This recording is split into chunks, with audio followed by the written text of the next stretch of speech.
Hello friends, कैसे हैं आप सब लोग। आई होप आप सब लोग अच्छे होंगे। तो स्वागत है आप सब लोगों का आपके अपने यूट्यूब चैनल यूपीएससी की शिक्षा पे। और मैं हूं आपका दोस्त आशीष झा, फिर से आपके साथ एक नई वीडियो में। फ्रेंड्स, आज का लेक्चर स्टार्ट करने से पहले मैं आपसे एक क्वेश्चन पूछना चाहता हूं। और क्वेश्चन ये है कि जो गंगा नदी है उसका ओरिजिन कहाँ से है, यानी वो कहाँ से ओरिजिनेट होती है। तो इसका जवाब आप वीडियो पॉज करके अभी कमेंट्स में दीजिए मुझे। और मैं आपको पहले बता दूं, इसका जवाब आपको मेरे वीडियो में आगे मिल जाएगा, लेकिन फिर भी आप वीडियो को अभी पॉज करो और इसका जवाब दो और मुझे कमेंट्स में आके नीचे। और सही जवाब देने वाले बंदों को, जो जो लोग मुझे सही जवाब देंगे उनको मैं शॉर्ट आउट दूंगा अपने अगले वीडियो में। तो बिना देर किए हुए जल्दी जाइए कमेंट में और बिल्कुल इसका आंसर दीजिए। जिसको इसका आंसर पता है बिल्कुल कमेंट में जाके अभी आंसर दीजिए। तो फ्रेंड्स, ऐसा समझते हुए कि आप लोगों ने कमेंट्स में अपना जवाब दे दिया होगा, तो मैं अब वीडियो में लेक्चर में आगे बढ़ता हूँ। सो बिना देर किए अब बढ़ते हैं अपने लेक्चर की तरफ। So let's get started. तो फ्रेंड्स, जैसे कि आप देख रहे हैं, ये मैंने पूरा बना दिया है कि किस तरह से गंगा कहाँ से कहाँ तक आती है, और मैं आपको इसी पे समझाता रहूँगा अब आगे। तो आप जैसे देख रहे होंगे कि सबसे पहली जगह ये है बद्रीनाथ। बद्रीनाथ में संतोप्ती हिमालय है एक। संतोप्ती हिमालय से दो नदियाँ आती है। कौन कौन सी नदियाँ आती हैं? एक तो ये विष्णु गंगा और ये धौली गंगा। दो नदियाँ आती है। कौन कौन सी? विष्णु गंगा, धौली गंगा। ये दोनों आके फिर एक जगह पे मिल जाते हैं, संगम हो जाता है। तो उस संगम पे जो इनका नाम पड़ता है वो पड़ता है क्या? विष्णु प्रयाग। मैं यहाँ पे छोटे से जगह पे लिख के दिखा दे रहा हूँ, उधर लिखूंगा तो फिर वो ख़राब हो जाएगा पूरा। तो मैं आपको इधर लिख के दिखाता हूँ, विष्णु प्रयाग। आप नोट करना हो तो नोट कर लेना ऐसी, विष्णु प्रयाग। ये नाम पड़ जाता है विष्णु प्रयाग। कहाँ पे? जहाँ पे विष्णु गंगा और धौली गंगा आके मिलती है वहाँ पे विष्णु प्रयाग नाम पड़ता है। ठीक है, अब उस प्रयाग का नाम विष्णु गंगा पड़ता है। लेकिन अब मैं आपको एक छोटी जानकारी देना चाहूँगा इस लेक्चर में। तो वो जानकारी ये है कि जैसे कोई भी दो नदियाँ जब आपस में आके मिलती है तो सबसे पहली बात तो उनके संगम को कहते हैं प्रयाग। जब दो नदियाँ आके मिलती है तो जहाँ पे वो मिलती है उनको उस जगह का नाम पड़ जाता है प्रयाग। फिर आगे आप जो लगाना है, तो जैसे यहाँ पे धौली गंगा विष्णु गंगा मिली तो उसे क्या कहेंगे? विष्णु प्रयाग। नाम रख दिया, प्रयाग नाम रखना है तो नाम रख दिया विष्णु प्रयाग। उसके बाद जब कोई भी दो नदी जब आके मिलती है, तो अगर मान लो दोनों नदी का जो जल स्तर है, यानी वो गहराई है, वो दोनों नदी का अगर सेम है, तो जो नाम है नदी का, यानी नदी का नाम उससे जो आगे, जब जहाँ प्रयाग है उससे आगे जो नदी का नाम होगा वो चेंज हो जाएगा, यानी बदल जाएगा नाम नदी का। हम किसी और नाम से जानेंगे उस नदी को। लेकिन अगर दोनों की नदी की गहराई अगर में अंतर है, तो एक ज़्यादा गहरा एक कम गहरा है, तो जो ज़्यादा गहरा है अब संगम के आगे नदी को हम उस नाम से जानेंगे जो नदी ज़्यादा गहरी है। तो विष्णु गंगा और धौली गंगा दोनों की गहराई ऑलमोस्ट सेम थी, तो यहाँ से इसका नाम पड़ गया विष्णु प्रयाग। यहाँ विष्णु प्रयाग पड़ा, इससे आगे इस नदी का नाम पड़ गया अलकनंदा। क्या पड़ गया? अलकनंदा। मैं नाम लिख देता हूँ यहाँ पे, अलकनंदा।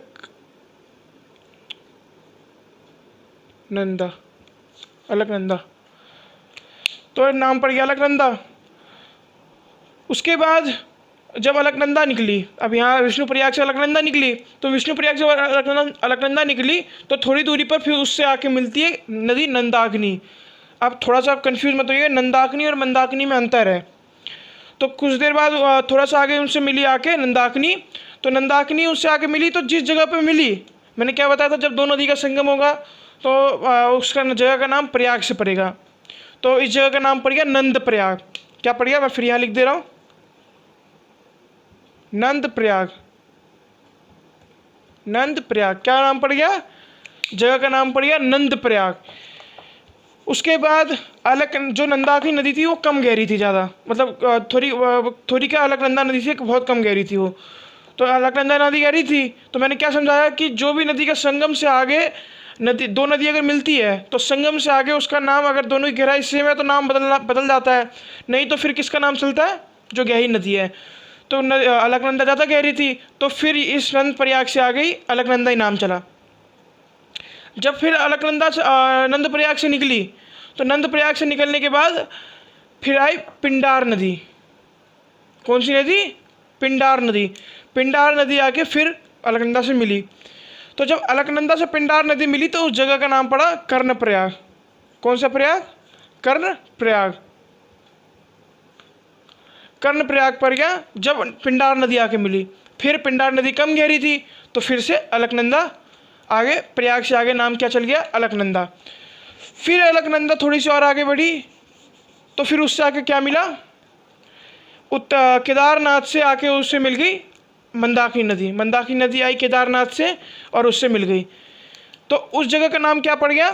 रुद्रप्रयाग। जहाँ पे मंदाकिनी आके मिली अलकनंदा से, उस जगह का क्या नाम पड़ गया? रुद्रप्रयाग। रुद्रप्रयाग,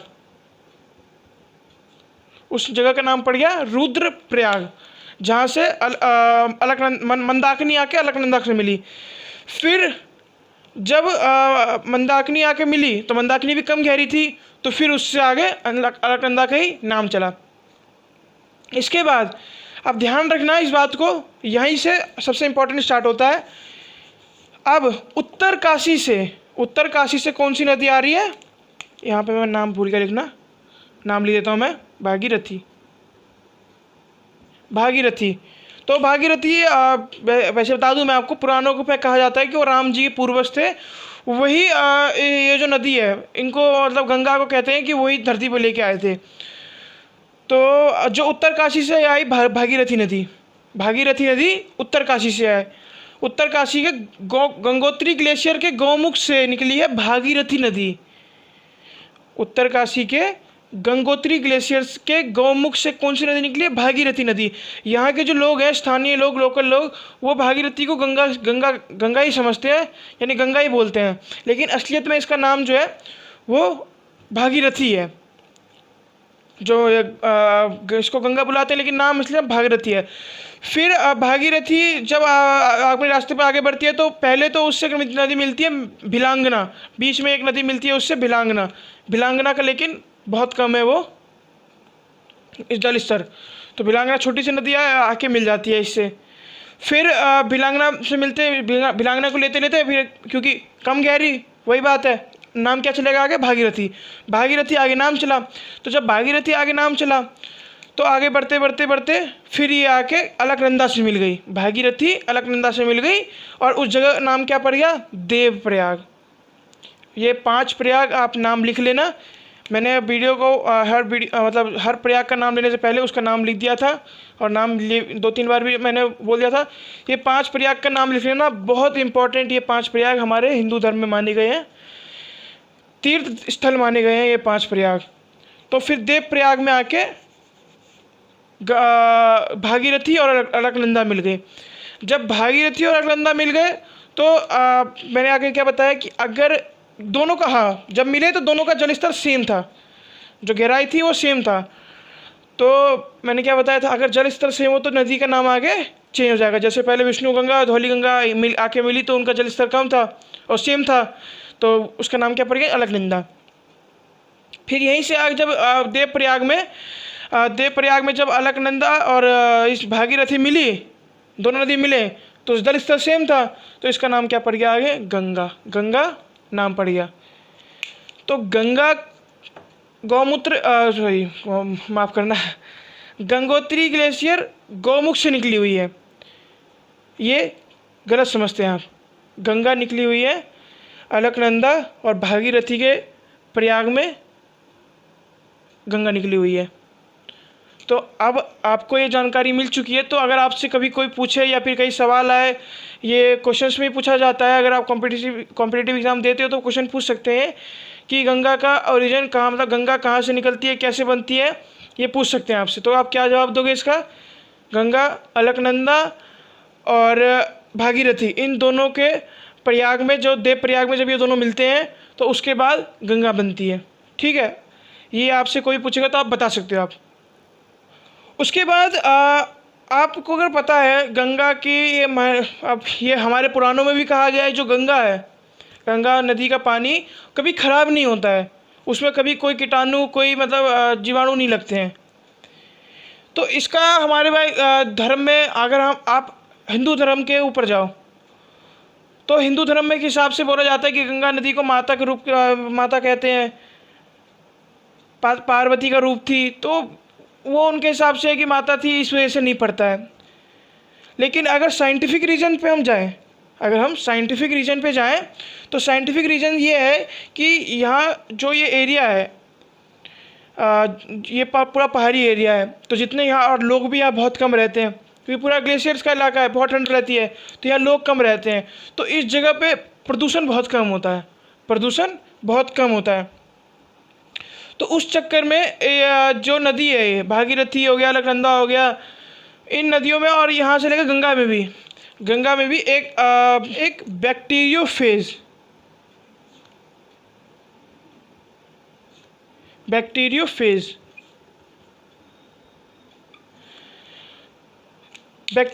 पाया जाता है। उसकी वजह से इसमें कीटाणु या कोई ऐसे जीवाणु पैदा नहीं होते जो पानी को ख़राब कर देते हैं। इसलिए गंगा का पानी साल भर तक भी अगर आप रखोगे तो भी ख़राब नहीं होता है, क्योंकि यहाँ प्रदूषण कम होता है। प्रदूषण कम होने की वजह से ये बैक्टीरियोफेज पाया जाता है, जो कि जो भी कीटाणु होते हैं उन सबको मार देता है, ख़त्म कर देता है। लेकिन वही बात है, प्रकृति ने हमें सब कुछ दिया है, लेकिन ख़राब उनको इंसान नहीं किया है, मानव नहीं किया है। कानपुर से आगे जाओगे तो देखोगे इतना गंदा कर रखा है नदी को, इतना गंगा को गंदा कर रखा है कि कोई मतलब कि बैक्टीरिया तो क्या मतलब, उसमें हर तरह के कीटाणु पाए जाएंगे, हर तरह के जीवाणु पाए जाएंगे जो कि इंसान को नुकसान पहुंचा सकते हैं। इतना गंदा कर रखा है, तो गलती हमारी ही है। तो आगे बढ़ते हैं। अब आप जानेंगे कि ये थोड़ा एक्स्ट्रा बता रहा हूँ मैं कि जो आपने दो डैम का नाम सुना होगा, टिहरी डैम और भाखड़ा डैम। हाँ, भाखड़ा नागल डैम कहते हैं हम उसको, लेकिन भाखड़ा और नागल दोनों डैम अलग अलग डैम है।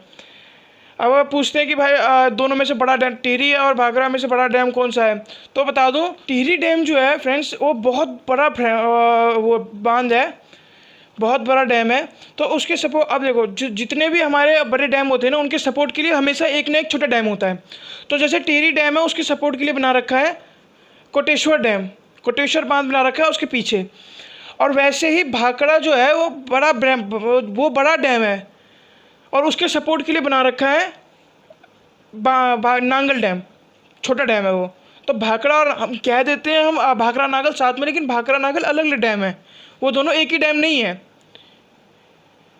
और जो भाखड़ा नागल डैम है, ये दोनों का जो मतलब हम बोल देते हैं कि भाई कौन सा बड़ा डैम है ज़्यादा, तो हाँ ऊंचाई में हम कह सकते हैं अभी ये जो टिहरी डैम है वो 260 मीटर का है और ये 220 मीटर का ये है भाखड़ा डैम। लेकिन जो इसकी जो टाइप है, भाखड़ा डैम का टाइप है वो दूसरा टाइप है और टिहरी डैम दूसरा टाइप का है। ये दो मतलब डैम्स के भी काफ़ी सारे टाइप होते हैं, तो ये दोनों अलग अलग टाइप्स के बांध हैं। और जो भाखड़ा डैम है वो सतलुज नदी पे बन रखा है पंजाब में, ये भी आप जान लीजिए।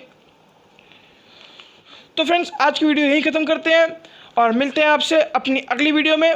तब तक के लिए अगर आपको हमारी वीडियोस पसंद आ रही है तो प्लीज़ वीडियो को लाइक करो, चैनल को सब्सक्राइब करो और साथ ही बेल आइकन जरूर दबाए ना, ताकि आने वाली वीडियो की नोटिफिकेशन आपको मिलती रहे। तब तक के लिए गुड बाय, जय हिंद।